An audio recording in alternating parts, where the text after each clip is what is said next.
සුබ දවසක් ආදරණීය විද්‍යාර්ථී හැමදෙනාටම විශේෂයෙන් අද දවසේ මම සාකච්ඡා කරන්න බලාපොරොත්තු වෙන්නේ ශිෂ්ටාචාර යනු කුමක්ද යන මාතෘකාව පිළිබඳව.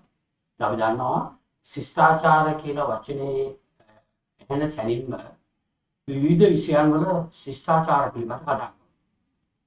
මානව ශිෂ්ටාචාර විකාශනය පිළිබඳව කතා කරනකොට අපි දන්නවා විශේෂයෙන් සමාජ අධ්‍යයනය, පුරවැසි අධ්‍යයනය, ඒකම මානව විද්‍යාව, පුරා විද්‍යාව, දේශපාලන විද්‍යාව වගේ විෂයන් ගණනාවක්ම මේ ශිෂ්ටාචාර විකාශනයේ ආරම්භය හා ශිෂ්ටාචාර ස්වභාවය පිළිබඳ කතා කරනවා. දැන් මම විශ්වාස කරනවා මේ කුමන විෂයක් තුළ මේ පිළිබඳ අවධානය යොමු කරලා අපි ප්‍රථමයෙන්ම අවබෝධ කරගත යුතු තේරුම් ගත යුතු මාතෘකාව සහ අපි මුලින්ම පිළිතුරු සපයාගත යුතු මාතෘකාව පිළිතුරු සපයාගත යුතු ගැටලුව තමයි ශිෂ්ටාචාරය කියන්නේ මොකක්ද කියන්නේ.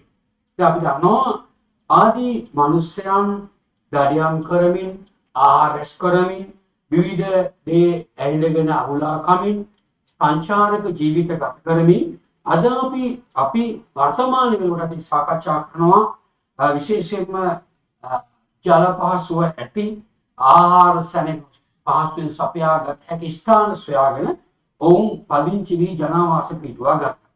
විශේෂයෙන්ම ගොවිතැන් ක්‍රම, සත්ත්ව පාලන ක්‍රම ආරම්භීම මානව ඉතිහාසයේ සිදු වූ විශාල වෙනසක් ලෙස අපි සාකච්ඡා කරනවා. දැන් මෙතන ඉඳලා මානව ජනාවාස ඇතුළේ සංස්කෘතියක් ගොඩනැගෙනවා, සංස්කෘතික විපර්යාසයක් ඇති වෙනවා. දැන් විශේෂයෙන්ම නව ශිලා යුගයේ අයත් කුඩා ගොවි සහ එළේර ගම්මාන කාලයක් හැරෑමෙන් වෙනස් වෙමින් සකස් වෙමින් මූලික වෙනස් වීම් ගණනාවකට භාජනය වෙමින් වර්තමානයේ වන විට ජීවිතයේ පෙර නොවිරු ජීවිතයකට වඩා බෙහෙමින් අමුතු තත්යකට පත් වෙලා ගොඩනැගිලා තියෙනවා.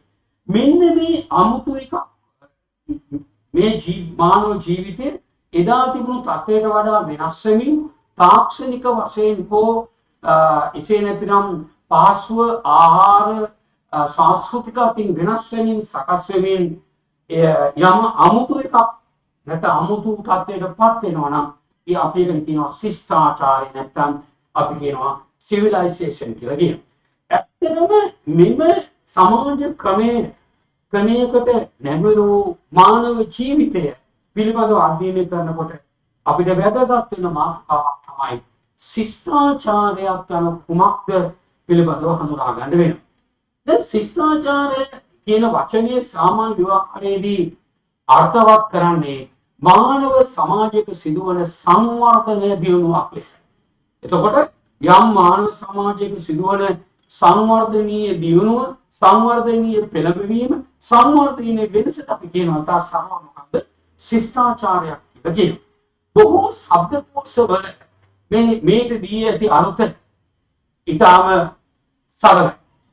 ශබ්දකෝෂවල කියනවා සේනතරම් දියුණු තාක්ෂණික සංවර්ධනය ශිෂ්ටාචාරය යන.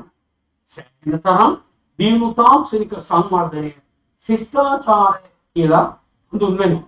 සමාජ විද්‍යාඥයෙකු වෙන අපි දන්නවා විශේෂයෙන් V. Golden Child මේ V. Golden Child කියන සමාජ විද්‍යාඥයන් ලියනවා කෘතියක්. ඒ කෘතියේ නම තමයි What Happening in History. මෙයා ලියන කෘතිය ඉතිහාසයේ කුමක් සිදු වීද? මෙන්න මේ කෘතිය මානව ශිෂ්ටාචාරය පිළිබඳ ආධාරණ කොට සමාජ විද්‍යාවට මානව විද්‍යාව කියන විෂයන් වල ඉතාම සුවිශේෂ විෂයක් බවට පත් වෙනවා.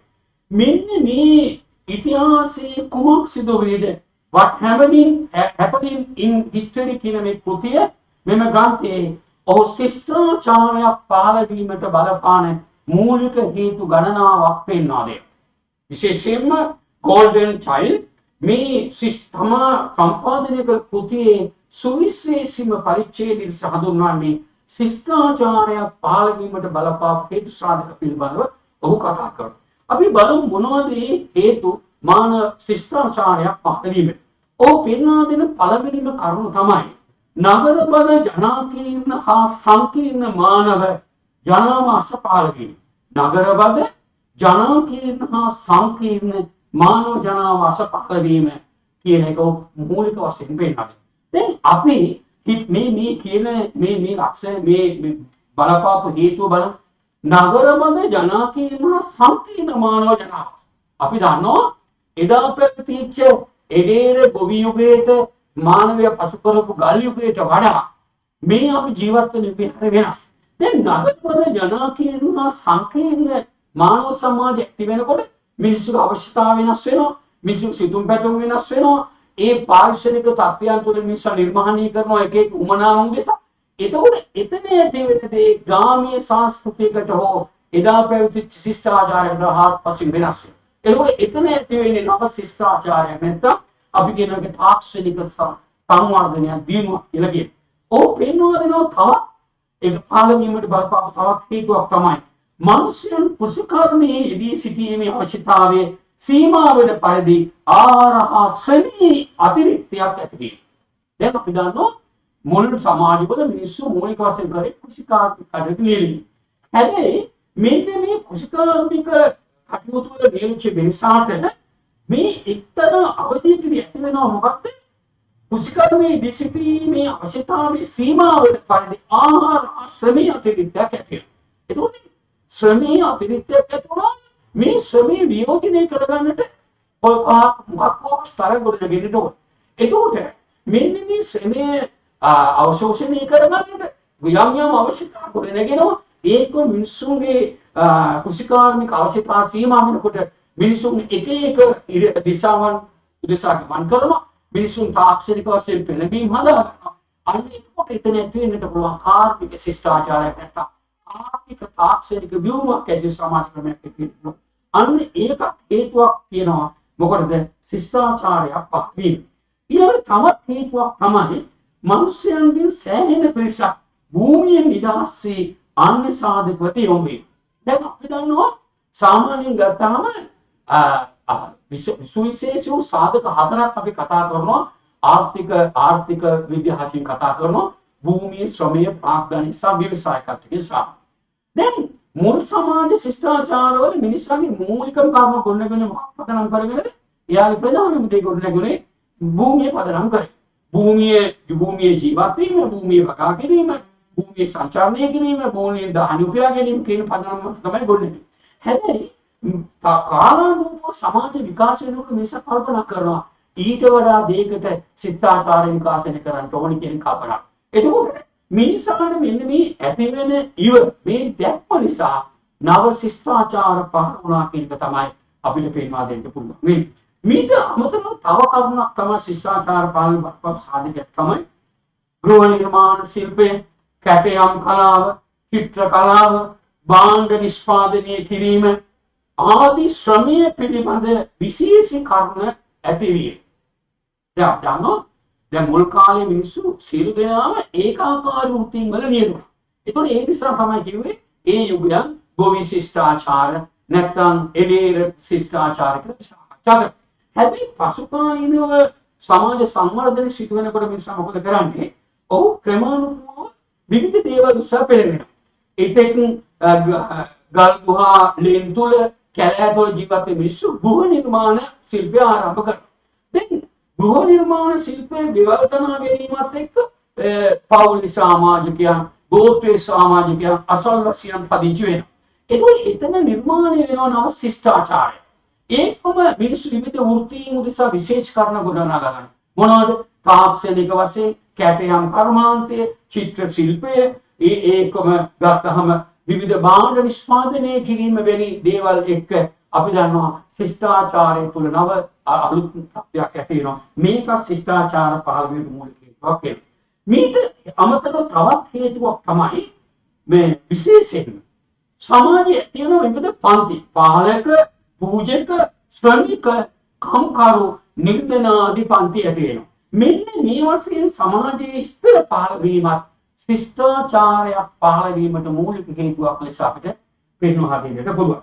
ඊට අමතරව තව හේතුවක් තමයි ලෝකයේ එක් එක් සමාජවල ඇති වෙන අපි දන්න විශේෂ පිරමීඩ, ඒකම සිගුරාටි, පාතීනි, වෙනි විවිධ වූ නිර්මාණ. දැන් ඒවා අපි දන්න දැන් අපේ මිස්රය ගැන කතා කරනකොට, ඊජිප්තුව ගැන කතා කරනකොට අපි කතා කරන පිරමීඩ ශිෂ්ටාචාර සංස්කෘති පිළිබඳ. ඒත් මේ වගේ ගොඩනැගිලි නිර්මාණය වීම මිනිස්සුන්ගේ විවිධ දැන් මිනිස්සු ජීවත් වීමට හදාගන්න විවිධ ගොඩනැගිලි ඔවුන්ගේ යම් තැන්පත් කරන්න භාවිතා කරන නිර්මාණ මෙන්න මේවා පදනම් කරගෙන මානව ශිෂ්ටාචාර ගොඩනැගුණා කියන එක තමයි අපිට මූලික වශයෙන් පේනවා දෙන්නේ. එතකොට අපි දන්නවා ශිෂ්ටාචාරයක් පහළ වීමට බොහෝ සාධක හේතු සාධක බවට පත් වෙනවා. ශිෂ්ටාචාර පහළ වුණේ කෙසේද කියන කාරණා පිළිබඳව කතා කරනකොට අපි දන්නවා විශේෂයෙන්ම මානව විද්‍යාඥයින් මේ පිළිබඳව ගැඹුරින් අවධානය යොමු කරනවා. අපි දන්නවා වනාන්තර වල වැටුණු ශාක වර්ග මිනිස් ජනාවාස අවට වගා කිරීම සහ ඒකම වනාන්තරයේ ජීවත් වූ සතුන් එම ජනාවාස අසල ඇති දැඩි කිරීම, ඒකම ගෘහස්ථකරණය කිරීම, ඒකම සතුන් හීනය කිරීම කියන කරුණු කාලානුරූපව ඇවෑමෙන් ගමන් කිරීමේ ප්‍රතිඵලයක් ලෙස ශිෂ්ටාචාර පහළ වුණා කියලා මානව විද්‍යාඥයින් පෙන්වා දෙනවා. විශේෂයෙන් මීට අමතරව තවත් වැදගත් සුවිශේෂී මානව සමාජ විද්‍යාඥයින් ගණනාවක් ශිෂ්ටාචාර පහළ වුණේ කොහොමද කියන එක කියනවා. මම ඒක ගැනත් ඔබට එක සාකච්ඡා කරන්න. මේ අතර සුවිශේෂී විද්‍යාඥයෙක් තමයි ගුස්ටාව් ක්ලීන් කියන විද්‍යාඥයා. ඔහු කියනවා ජීව විද්‍යාත්මක වශයෙන් කිසියම් සමාජයක වසන සියලුම දෙනා එකට බැඳ තබන ඒකීය ජන වර්ගය පිළිබඳ සංකල්පය තුලින් ශිෂ්ටාචාර බිහිවිය. ගුස්ටාව් ක්ලීන් කියනවා ජීව විද්‍යාත්මක වශයෙන් කිසියම් සමාජයක වසන සියලුම දෙනා එකට බැඳ තබන ඒකීය ජන වර්ගය පිළිබඳ සංකල්පය තුලින් ශිෂ්ටාචාර බිහි වුණා කියලා කියනවා. දැන් මේ නිර්වචනයේ හරි පුළුල් මානව විද්‍යාත්මක දැක්මක් තියෙනවා. දැන් කිසියම් සමාජයක වසන සියලුම දෙනා එකට බැඳ තබන ඒකීය ජන වර්ගය පිළිබඳ හැඟීම. ඒ මොකද කියන්නේ? දැන් කිසියම් ජන වර්ගයක් ඒකීය වසනවා කියලා කියන්නේ ඔවුන්ට සංස්කෘතිය ඒකීය වෙන්නට ඕන. භාෂාව ඒකීය වෙන්නට ඕන. ශිෂ්ටාචාරයක් වෙන මොකක් වෙන්න ඕන? ඒකීය ශිෂ්ටාචාරයක් වෙන්නට ඕනි. මෙන්න මේ නිර්වචනය තුළ ඒක තමයි අන්තර්ගත වෙන්නේ. දැන් විශේෂයෙන් ලුයිස් හෙන්රි මෝගන් කියන මානව විද්‍යාඥයා මොහු කියනවා ශිෂ්ටාචාරය සංස්කෘතික පරිණාමයක ප්‍රතිඵලයක්. මේක හරි සරල නිර්වචනයක්. ලුයිස් හෙන්රි මෝගන් කියන්නේ ශිෂ්ටාචාරය සංස්කෘතික පරිණාමයක ප්‍රතිඵලයක්. එහෙනම් අනිවාර්යයෙන්ම සංස්කෘතියක් ගොඩනැගෙන්නේ ශිෂ්ටාචාරයෙන්. ශිෂ්ටාචාරය සහ සංස්කෘතිය ගම්වැලක පුරුකක් මෙන්න එකිනෙකට බැඳිලා තියෙනවා. ඒක නොවැළැක්විය සම්බන්ධතාවයක් කියන එකත් අපිට ලුයිස් හෙන්රි මෝගන්ගේ මේ නිර්වචනය තුළින් පැහැදිලි වෙනවා. කාල් මාක්ස් සහ ෆ්‍රෙඩරික් ඒන්ගල්ස් කියන සමාජ විද්‍යාඥයින් මෙන්න මෙහෙම කියනවා. සාමූහික ඇලමාර්ග සහ වැග්වමුණු තනා ජලය පාලනය කිරීම සිදු වූ මානව ජනාවාස තුළින් ශිෂ්ටාචාර බිහිවීම. කාල් මාක්ස් සහ ෆ්‍රෙඩරික් ඒන්ගල්ස් කියනවා සාමූහිකව ඇලමාර්ග සහ වැග්වමුණු තනා ජලය පාලනය කිරීම සිදු වූ මානව ජනාවාස තුළින් ශිෂ්ටාචාර බිහි වුණා කියලා කියනවා. දැන් මේක හිතන්නකෝ ලංකාවේ අපිට තියෙන වාපි සංස්කෘතිය. අපි කතා කරන වාපි සංස්කෘතිය ගැන. එතකොට අපේ කේන්ද්‍ර ස්ථානයේ බවට පත් වුණේ අපේ වැව දාගැබ ගම පන්සල. එතකොට මේ සංකල්පය තුළ ශිෂ්ටාචාරයක් තිබුණා. එතකොට මේ කෙත කමත වැව පන්සල දාගැබ කියන සංකල්ප සාමූහිකව ඇලමාර්ග සහ වැග්වමුණු සංස්කෘතිය බිහිවෙච්ච එකක්. එතකොට මේ කාල් මාක්ස් සහ ෆ්‍රෙඩරික් ඒන්ගල්ස්ගේ නිර්වචනය තුළ ශිෂ්ටාචාරයක් බිහි වුණා නම් ඒක බිහිවීමට බලපාන මූලික දෙයක් තමයි ඇලමාර්ග හා වාපි සංස්කෘතිය කියන එක පිළිපෙළනවා. මීට අමතරව විශේෂයෙන්ම අපි දන්නවා රොබර්ට් කනයිරෝ. මේ රොබර්ට් කනයිරෝ කියන විද්‍යාඥයා කියනවා කඳු වැටි කාන්තාර මුහුදු ගංගා කඳු ප්‍රදේශවල ජීවත් වූ ජනයා එම බාධක වලට අභියෝග වලට ප්‍රතික්‍රියා දැක්වීමේදී ශිෂ්ටාචාර පහළ විය. මොකද්ද රොබර්ට් කනයිරෝ කියන්නේ? කඳු වැටි, කාන්තාර, මුහුදු, ගංගා, කඳු ප්‍රදේශවල ජීවත් වූ ජනයා එම බාධක වලට අභියෝග වලට ප්‍රතික්‍රියා දැක්වීමේදී ශිෂ්ටාචාර පහළ වේ. දැන් අපි හිතමුකෝ අපේ ලංකාවේ අපි සාමාන්‍යයෙන් ගත්තාම අද වෙනකොට පානම්පත්තුවේ තියෙන ශිෂ්ටාචාරයේ සංස්කෘතිය වෙනස්. වෙරළාසිතෝ තියෙන ශිෂ්ටාචාර සංස්කෘතිය වෙනස්.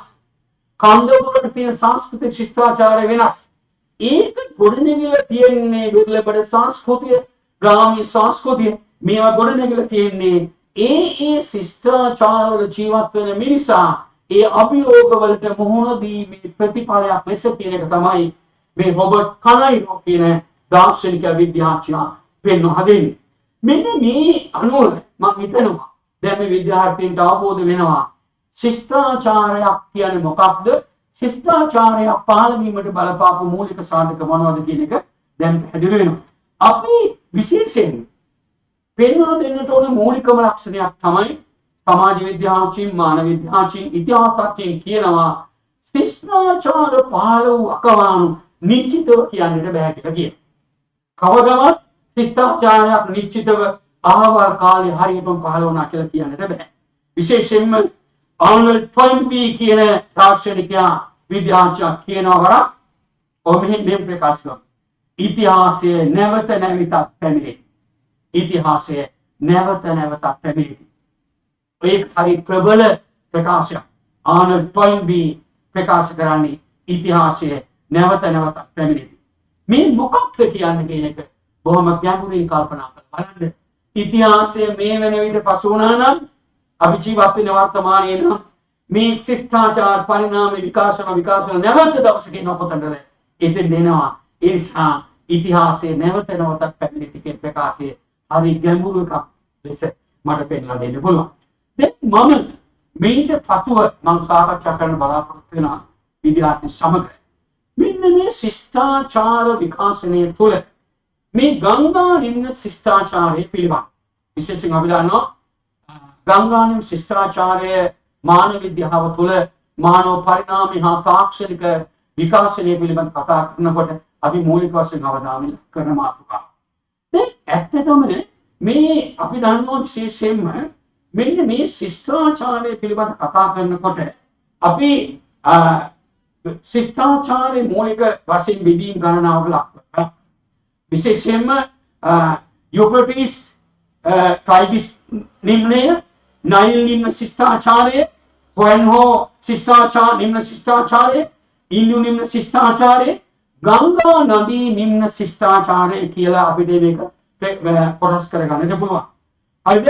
යුප්‍රටිස් ටයිග්‍රිස් නිම්න ශිෂ්ටාචාරය, නයිල් නිම්න ශිෂ්ටාචාරය, හොයන්හෝ නිම්න ශිෂ්ටාචාරය, ඉන්දු නිම්න ශිෂ්ටාචාරය, ගංගා නදී නිම්න ශිෂ්ටාචාරය කියලා ශිෂ්ටාචාර ගණනාවක් අපි කතා කරනවා. දැන් ඇත්තටම මේවා මේ ශිෂ්ටාචාර වලට මුල් වෙච්ච රටවල් පිළිබඳව අපි කතා කරන්න ඕන. අපි දන්නවා යුප්‍රටිස් ටයිග්‍රිස් නිම්න ශිෂ්ටාචාරයට මූලික වෙන්නේ සුමේරියාව. මේකට මූලික වෙන්නේ මොකද්ද? සුමේරියාව. නයිල් නිම්න ශිෂ්ටාචාරයට මූලික වෙන්නේ මිසරය. හොයන්හෝ නිම්න ශිෂ්ටාචාරයට චීනය. ඉන්දු නිම්න ශිෂ්ටාචාරයට ඉන්දියාව නැත්නම් ಭಾರತය. ගංගා නදී නිම්න ශිෂ්ටාචාරයට මූලික වෙන්නේ මොකද්ද? ಭಾರತය නැත්නම් අපි කතා කරනවා ඉන්දියානු ශිෂ්ටාචාරය. මේ ආකාරයට නූතන ශිෂ්ටාචාර යම් භෞතික අභෞතික දේ මානවයා භුක්ති විඳින දේ ඒ ශිෂ්ටාචාර විසින් ඒ අවදීන් තුළ සොයාගත් නිර්මාණ ලෙස අපිට පෙන්වා දෙන්නට පුළුවන්. මම මේක විද්‍යාර්ථීන්ට පැහැදිලි කරගන්නට උදාහරණ කිහිපයක් කියන්නම්. අපි අද මේ වර්තමාන ජීවත් වන මේ ශිෂ්ටාචාරය එක රැයකින් එක මොහොතකින් නිර්මාණය වූවක් නොවේ. මේක අවුරුදු දහස් ගානක පරිණාමික ක්‍රියාවලියක් ලෙස ගොඩනැගුණු ශිෂ්ටාචාරයක් කියලා අපිට කියන්නට පුළුවන්. දැන් මේක පැහැදිලි කරගමු විද්‍යාර්ථීන් මෙහෙම. දැන් මෙහෙම හිතන්නකෝ. දැන් මෙසොපොතේමියානු ශිෂ්ටාචාරය අපි කතා කරනවා. විශේෂයෙන්ම යුපිටීස් ටයිග්‍රිස් නිම්න ශිෂ්ටාචාරය පිළිබඳව කතා කරනකොට මෙසොපොතේමියානු ශිෂ්ටාචාරය පිළිබඳව කතා කරන්න වෙනවා. දැන් මෙසොපොතේමියානු ශිෂ්ටාචාරයේ අපිට දායාද කරපු දේවල් මොනවද? රෝදය භාවිතයේ වීල් එක. ඒකම නගුල භාවිතා කිරීම. රුවන් නැව් භාවිතා කිරීම මිසර ශිෂ්ටාචාරය තමයි මේ මෙසොපොතේමියානු ශිෂ්ටාචාරය විසින් තමයි සොයාගත්තේ. එතකොට ඒව අද අපි ශිෂ්ටාචාර වලට පවත්වාගෙන යන උත්තර ශිෂ්ටාචාරය. මේ හොයාගත්තේ කවුරු විසින්ද? මෙසොපොතේමියානු ශිෂ්ටාචාරය විසින්. දැන් මිසර ශිෂ්ටාචාරය මොනවද ප්‍රදායාද කරේ බලන්න. මිසර ශිෂ්ටාචාරය තමයි පැදුරු භාවිතා කිරීම. විශේෂයෙන්ම අපි දන්නවා පැපිරස් කියන ශාක තුන වර්ගයේ භාවිතා කරේ. ලිවීමේ කලාව ආරම්භ කරනවා. ඒකම පැදුරු භාවිතා කරනවා. බියන දේවල් භාවිතා කරනවා. ඒ විතරක් නෙවෙයි පාවහන් භාවිතා කරනවා. වාන් පතුල් පිළිබඳව ඉතිහාස කතා කරනවා. මේවා භාවිතා කරන්නේ මිසර ශිෂ්ටාචාරය. ඒකම ගෙවල් දොරවල් නිර්මාණය කිරීම මිසර ඇසියා පටන් ගන්නවා. ඒකම බෝට්ටු නිෂ්පාදනය කිරීම මිසර ශිෂ්ටාචාරය තමයි තියෙන්නේ. දැන් මෙන්න මේ අනුව අපිට පැහැදිලි වෙනවා මානව ශිෂ්ටාචාරය කියන්නේ මොකක්ද? ශිෂ්ටාචාරය කොහොමද විකාශනය වුණේ? ශිෂ්ටාචාරයක් කොසේ ආරම්භී කෙසේ විකාශනය වෙන ක්‍රමික ක්‍රියාවලියක් වෙනවද කියන එක පිළිබඳව විද්‍යාර්ථීන්ට මූලික අවබෝධයක් ලැබෙන්නට ඇතැයි මා විශ්වාස කරනවා. එහෙනම් හැමදෙනාටම ස්තුතියි.